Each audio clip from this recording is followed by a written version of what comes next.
Hey everyone, welcome back to the homestead. Today we are showing you our progress on our drainage around our foundation.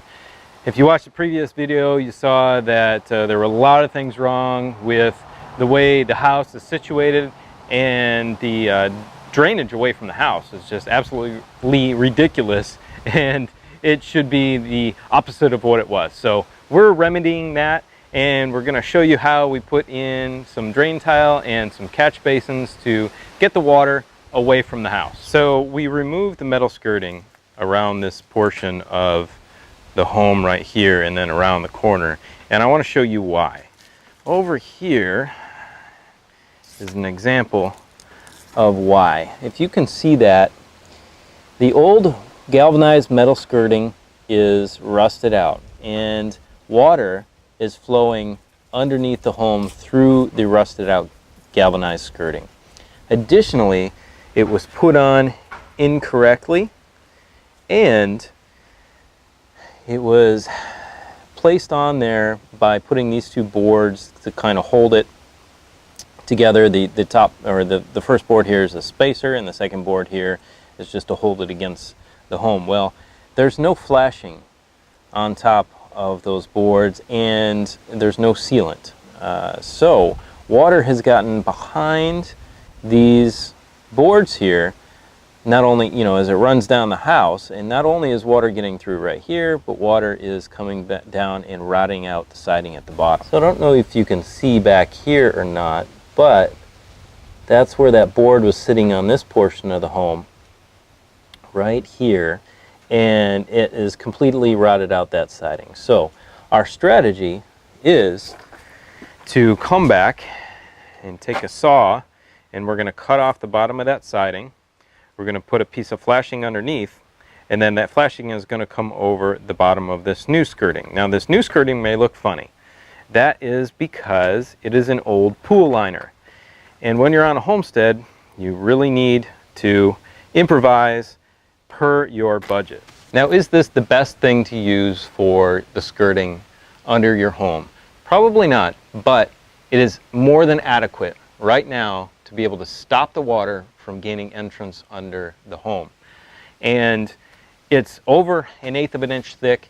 It's really, really tough, to use for a pool. So we decided to cut it and use it for this application.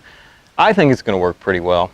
Let me know what you think in the comment section below. But let's show you this drain tile that we're using that was non-existent around the home before.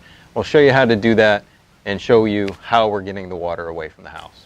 As you can see up by the corner of the home here, there was some water that was coming in next to these concrete front steps. And we've put a catch basin right here. We're going to put one on the other side of the steps. You can see I've already started to cut away and get rid of the bushes that are in front of the house. My wife's flowers, I didn't let her plant them in the ground because I told her we were going to be tearing this up. But anyway, we've got our catch basin. Underneath there we've got our drain tile covered in gravel. And that drain tile is also covered by a drain sock. And these things are absolutely phenomenal for keeping out the dirt out of your corrugated ABS drain tile.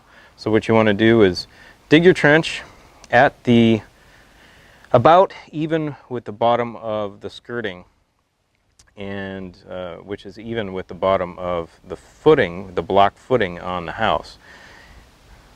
The water's going to run in here, run through the gravel, run in the drain tile. Now you want positive drainage. So from there we've got drainage away and down, and as we round the corner here, you'll see we've got another catch basin to take care of any water that sits at this corner right here. From there we're running down. You see we're putting on our skirting on the bottom of this side of the house, and we are running it out away from these foundation blocks. This is the last drain tile we're going to use here. This was kind of a low point, but we are probably going to extend a little bit of drain tile past here and into this new culvert that I'm digging with the tractor. And that, you can see how much I've taken away to get this to slope away from the home just a little bit.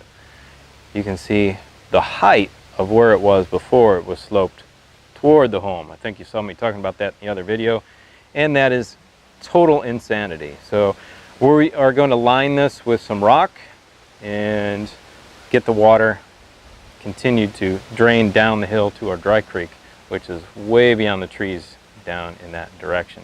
You can see the old pool right there that we're using and cutting up for our skirting. Now we will continue to work on this here. We'll get this drain tile covered with gravel. We'll get our dirt back in place and sloped properly away from the house here. We'll also get this skirt taken care of and this old rotten siding cut out of here and flashed properly. Beyond that, that's what we're doing on this side. We need to do it to that other portion of the house I showed you on the other side. And that's about it. That's pretty much, it's pretty easy to lay drain tile. You got to get your gravel. You got to get your, I really like these drain socks on here to keep the dirt out of the drain pipe, because we've got really fine sand around here and it really clogs up those drain tiles really quickly. And catch basins are always a good idea if you have a low-lying area. So I'm putting them strategically around the house to mitigate that water even more, because water is the enemy of your foundation, your house, everywhere. Water is the enemy of your house. So don't forget that. Thank you everyone for watching and seeing what we're doing here on the homestead, just home repairs. And I think that's a big part of homesteading, unless you buy or build your own home from scratch and you've got a brand new home. You can do that, awesome. If you can't and you have a little bit older home, you're going to need to acquire these skills to be able to you know, maintain your home over time if you plan on staying on your homestead for the rest of your life like we do. Now, we're thankful you're here. We want you to give us a thumbs up on the video, and we want you to subscribe and stay with us here on the channel on a permanent basis. All right, thank you everyone for watching. Have a great day, and we will see you on the next video. Oh, and don't forget to go visit us on countrylivingexperience.com and check out our blog and our tool store. Thanks again. Bye.